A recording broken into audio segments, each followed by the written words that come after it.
নমস্কার বন্ধুরা, সনাতনী শ্রাবন্তী চ্যানেলে আরও একটি নতুন ভিডিওতে আপনাদের সবাইকে স্বাগত জানাই। আজকের পর্বে আমরা জানব ভগবান বিষ্ণু কেন নরসিংহ অবতার নিয়েছিলেন। নরসিংহদেব, যিনি ভগবান বিষ্ণুর চতুর্থ অবতার হিসাবে পরিচিত, তার কাহিনী হিন্দু পুরাণে একটি গুরুত্বপূর্ণ স্থান অধিকার করে আছে। তিনি ছিলেন অর্ধ মানুষ এবং অর্ধ সিংহ রূপে আবির্ভূত এক ভয়ঙ্কর ভক্তবৎসল দেবতা। হিরণ্যকশিপু নামক এক অত্যাচারী অসুর, যাকে বধ করে তিনি ভক্ত প্রহ্লাদের জীবন রক্ষা করেন এবং ধর্মকে পুনঃপ্রতিষ্ঠা করেছিলেন। এককালে হিরণ্যকশিপু নামে এক অসুর রাজা ছিলেন। তিনি ছিলেন বিষ্ণুর পরম শত্রু এবং তার পূজা করাকে পাপ মনে করতেন।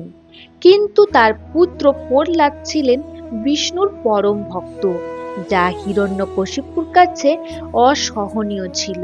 হিরণ্যকশিপু অনেক তপস্যা করে ব্রহ্মার কাছ থেকে বর লাভ করেন যে তাকে যেন কোনো মানুষ বা পশু দিনে বা রাতে, অস্ত্রে বা শস্ত্রে, ভূমি বা আকাশে বধ করতে পারবে না। এই বর লাভের পর হিরণ্যকশিপু নিজেকে দেবতা জ্ঞান করে প্রজাদের উপর অত্যাচার শুরু করেন। প্রহ্লাদ পিতার আদেশ অমান্য করে বিষ্ণু পূজা করতে থাকেন। এতে হিরণ্যকশিপু অত্যন্ত ক্রুদ্ধ হয়ে প্রহ্লাদকে হত্যা করার চেষ্টা করেন, কিন্তু প্রত্যেকবারই বিষ্ণু প্রহ্লাদকে রক্ষা করেন। অবশেষে হিরণ্যকশিপুর প্রহ্লাদকে একটি স্তম্ভের দিকে ইঙ্গিত করে জিজ্ঞাসা করেন যে বিষ্ণু কি এই স্তম্ভে রয়েছেন। প্রহ্লাদ উত্তর দেন, হ্যাঁ, বিষ্ণু সর্বত্র আছেন। তখন হিরণ্যকশিপু স্তম্ভটিকে আঘাত করেন এবং সেই স্তম্ভ ভেদ করে বিষ্ণু নৃসিংহ রূপে আবির্ভূত হন। নৃসিংহদেব যখন আবির্ভূত হয়েছিলেন তখন তার শরীর ছিল অর্ধ মানুষ এবং অর্ধ সিংহ। তিনি সন্ধ্যাবেলায়, দিনে বা রাতের সন্ধিক্ষণে ঘরের দরজার চৌকাঠে, ভূমি বা আকাশের নয়, নিজের কোলে, অস্ত্র বা শস্ত্রে নয়, সেই সময় হিরণ্যকশিপুরকে বধ করেন।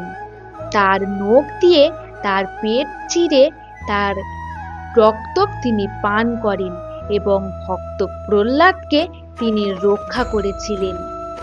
এই ঘটনার মাধ্যমে হিরণ্যকশিপুর বর ভঙ্গ হয় এবং প্রহ্লাদ রক্ষা পান।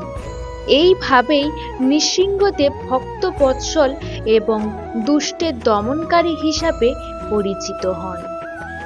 নরসিংহদেব হিরণ্যকশিপুরে তার বর অনুসারেই বধ করেছিলেন। তিনি হিরণ্যকশিপুরকে তার নিজের প্রাসাদের দরজার চৌকাঠে, না দিনে বা রাতে, নিজের হাতে এবং না মানুষ রূপে না পশুর রূপে তিনি হত্যা করেছিলেন। নরসিংহ, যাকে শক্তি এবং পরাক্রমের প্রতীক হিসাবে দেখা হয়, তার আবির্ভাব অশুভ শক্তির উপর শুভ শক্তির বিজয় নির্দেশ করে। নরসিংহের এই কাহিনী ভক্তদের রক্ষা করা এবং দুষ্টের বিনাশের প্রতীক হিসাবে বিবেচিত হয়। আজকের ভিডিওটি এই পর্যন্তই রাখলাম।